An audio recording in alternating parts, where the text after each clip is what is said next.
I said I don't want your charity. Sarah Littleway's voice cracked through the fluorescent-lit aisles of giant food on Alabama Avenue SE, her hands trembling as she shoved the $20 bill back toward the stranger in the Tom Ford suit. Tears streamed down her face, smudging the dirt on her cheeks. Her son Hezekiah stood frozen behind her, his stomach growling so loudly it echoed off the linoleum floor, his eyes locked on the rotisserie chicken spinning behind glass. Golden, perfect, impossible. Hello, my wonderful family. Welcome back to Tales, your family channel.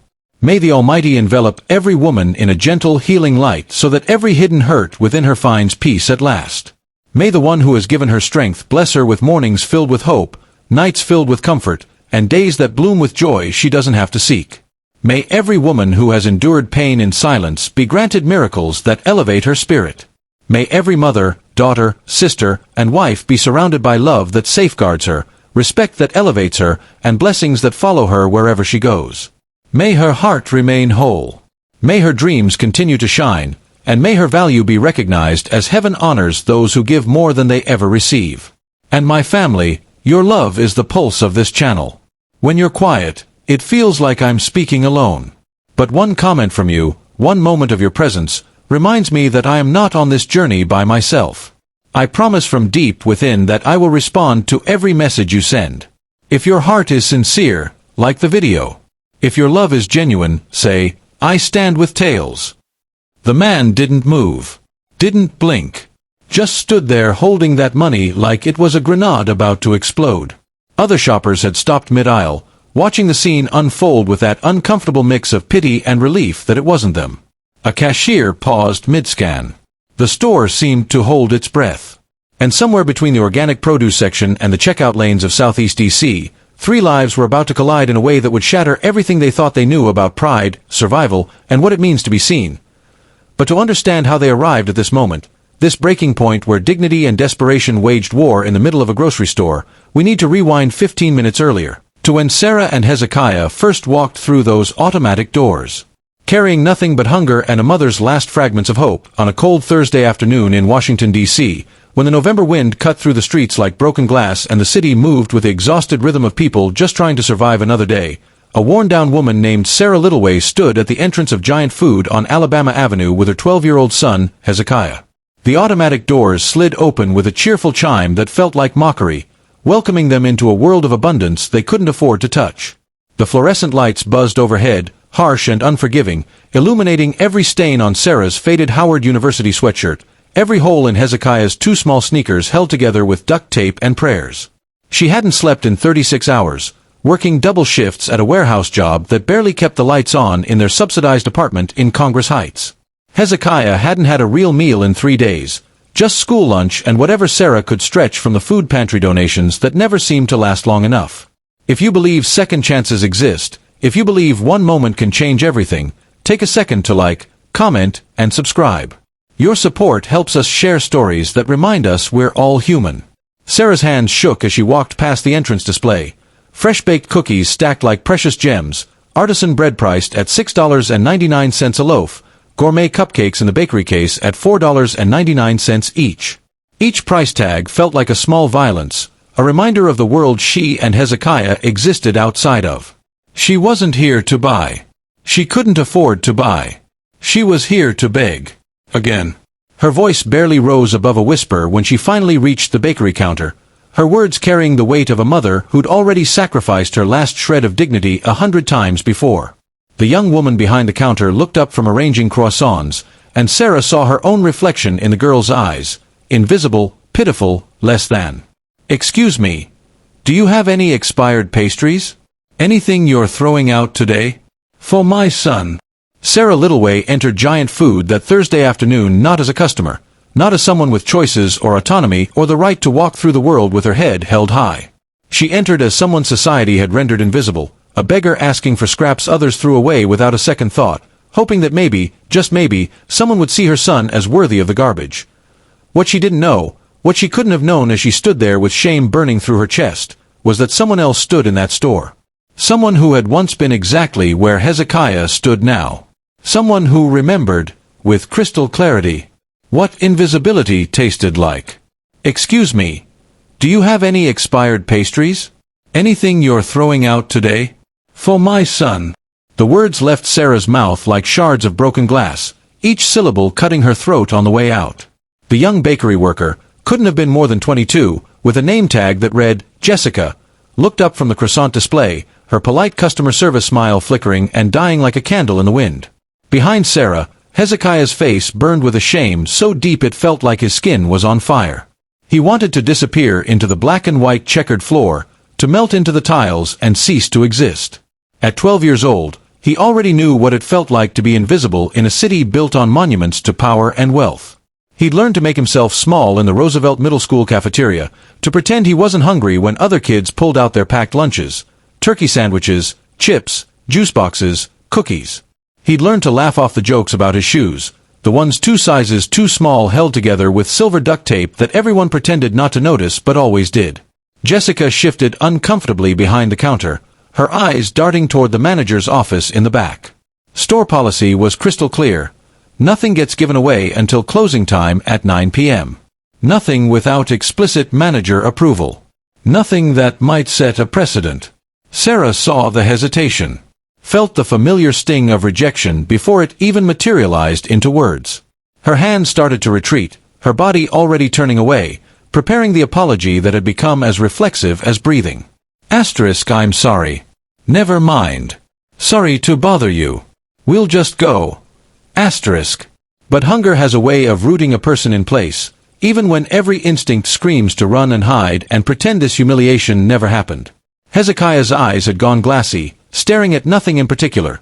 The emotional armor 12-year-olds build when the world keeps breaking their hearts, brick by brick, rejection by rejection. The silence stretched like taffy, thick and humiliating and suffocating. Around them, the bakery section gleamed with impossible abundance. Butter croissants arranged like golden crescent moons, gourmet cupcakes at $4.99 each behind pristine glass, artisan sourdough loaves priced at $8.50. Each item a small fortune. Each price tag another reminder of the world Sarah and Hezekiah lived outside of. Sarah's dignity crumbled in real time, piece by piece, right there under the fluorescent lights of giant food. 3 feet away, a man in a plain black North Face jacket and faded jeans stood motionless in the bread aisle, a worn Nationals cap pulled low over his eyes. His hands held a bag of everything bagels, turning it over slowly as if reading the nutritional information with profound interest. But he wasn't reading anything. He was listening to every word.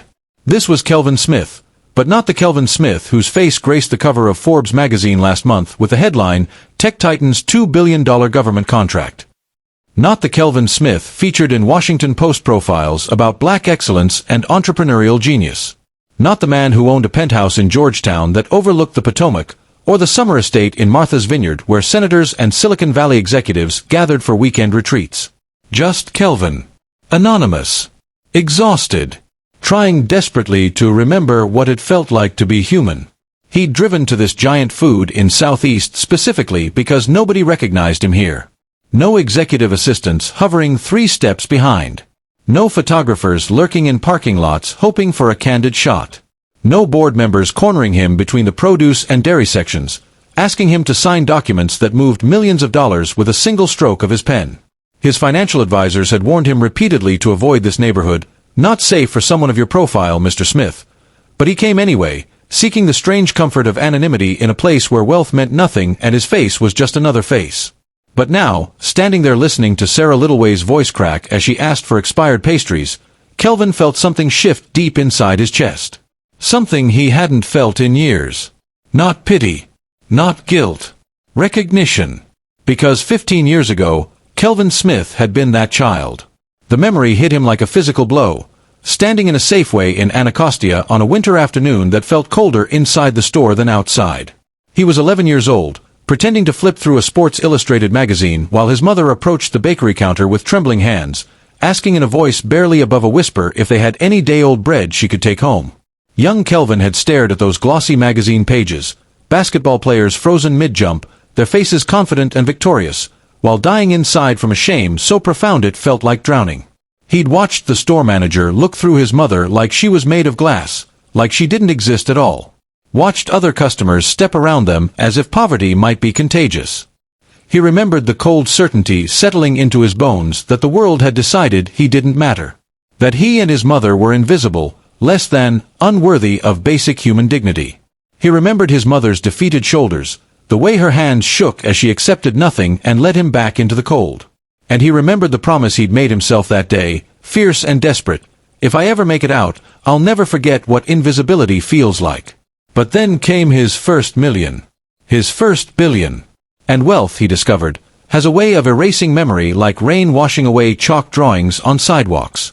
Success builds walls, tall ones, thick ones, walls that separate you from the world you came from until that world feels like someone else's story. Somewhere between his North Face jacket then and his Tom Ford suits now, Kelvin had forgotten the boy in the too small shoes. Until now. He watched Sarah's shoulders fold inward, watched Hezekiah's eyes go glassy as the boy built that emotional armor Kelvin knew too well.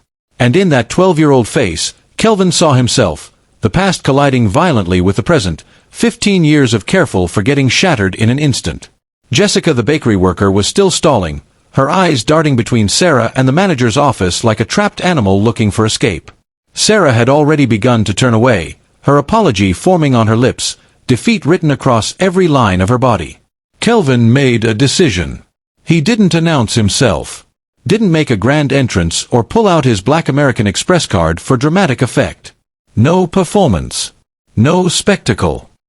He simply stepped forward, set down his bag of everything bagels, and placed his hand gently on the counter with a kind of quiet authority he'd honed through 1,000 boardroom negotiations. "Pack up a dozen of your fresh pastries," he said, his voice calm and steady. "Add 2 of those rotisserie chickens. 4 of the pre-made meals from the hot bar. That Caesar salad. 2 of the mac and cheese containers. Some of those cookies. And whatever fresh fruit looks good today." Jessica blinked, her hands frozen mid-gesture, confused by the sudden shift in atmosphere. Sarah's head snapped up, her eyes wide with confusion and something that looked dangerously close to fear. Asterisk, who is this man? What does he want? Asterisk. Kelvin kept his focus on the worker, his voice never wavering. "And make it quick, please." Then he turned to Sarah, and his eyes met hers with an intensity that made her breath catch in her throat. "And ma'am," he said quietly, "expired food isn't fit for anyone's son. Especially not one who deserves fresh." Sarah's mouth opened, but no sound came out. Her brain couldn't process what was happening fast enough to form words. Hezekiah stood frozen beside her, his 12-year-old brain short-circuiting, trying to understand why a stranger was buying them food, trying to calculate if this was real or some cruel joke. The atmosphere in the store shifted instantly, tension crackling through the air like electricity before a thunderstorm. I can't." Sarah stammered, her voice breaking on the second word. Pride and desperation waged war in her throat, each word a battlefield. Her mind raced in frantic circles. Asterisk, who is this man? What does he want from us? Why is he doing this? Asterisk, years of survival instincts screamed warnings through her blood. Asterisk, nothing is free. There's always a price. Always. Asterisk. But then she glanced down at Hezekiah, his hollow eyes, his too thin frame, his stomach growling audibly in the silence. The smell of fresh rotisserie chicken hit her senses, making her dizzy with a hunger she'd been ignoring for days. "You can," Kelvin said, his voice calm and steady as bedrock. "And you will. Not demanding. Not condescending. Not performing charity for an audience. Just certain. The way you'd state a simple fact, like the sky is blue or water is wet." Jessica packed everything methodically, her hands moving faster now. Pastries in white bakery bags, both rotisserie chickens wrapped in foil, the pre-made meals stacked carefully. The register beeped. $127.43. Kelvin pulled out cash, counted the bills, and when Jessica turned to grab bags, he slipped 3 extra 20s into the top of the grocery bag. No applause. No audience taking cell phone videos. No performance for social media likes. He just wanted that boy to eat without shame, the way Kelvin wished someone had done for him decades ago in that Anacostia Safeway. Sarah's hands trembled violently as she reached for the bags, the weight of kindness somehow heavier than the food itself. Tears streamed down her face now, months of suppressed pain, humiliation, and exhaustion breaking through the dam she'd built to survive. Hezekiah's face lit up, not with greed or entitlement, but with pure relief, the kind that only comes when you've forgotten what hope feels like. Even Jessica softened, her expression shifting to something like shame as she realized what her hesitation had almost cost. Kelvin turned to leave, his shopping basket still in hand, the bagels he'd been pretending to examine still unpurchased. He'd done what he came to do. Time to disappear back into anonymity. Why? Sarah's voice stopped him cold, cracked, raw, but fierce with something that sounded like both gratitude and accusation. One word. 1,000 questions buried inside it. Asterisk, why us? Why now? Why do you care? What do you want from us? Who are you? Asterisk. Kelvin paused mid-step, his hand tightening on the basket handle. The entire store seemed to hold its breath. Shoppers frozen in aisles, Jessica standing motionless behind the counter, even the fluorescent lights seemed to dim in reverence. He glanced back at Hezekiah, really looked at him this time. Saw himself in those wary, wounded eyes. Saw every forgotten kid in every forgotten neighborhood across the city, across this country. Saw every child who'd been told through 1,000 small cruelties that they didn't matter, that they were invisible, that the world had no place for them. His voice came out quiet but steady, carrying the weight of 15 years of memory. Because someone should have done it for me. He paused, his eyes never leaving Hezekiah's face. And because your son deserves to know that someone sees him.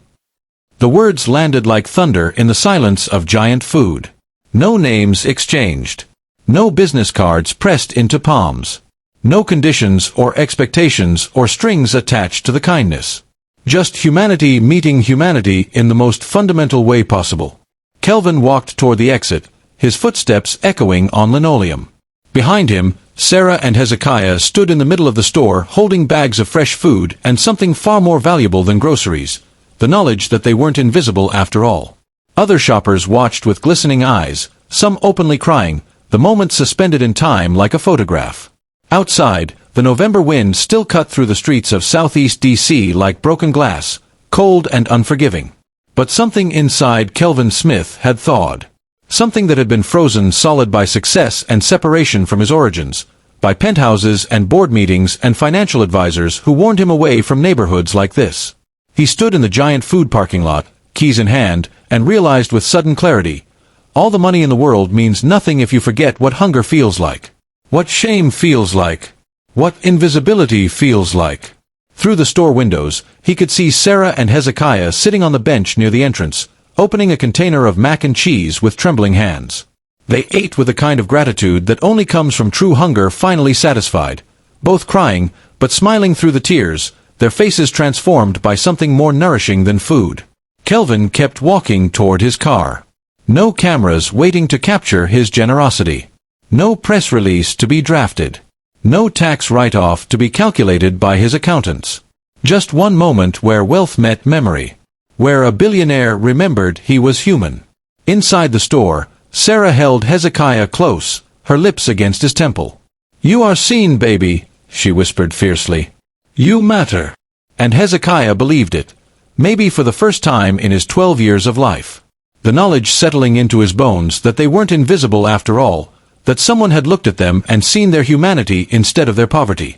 If this story moved you, please like, comment, and share. Subscribe so we can keep telling stories that matter.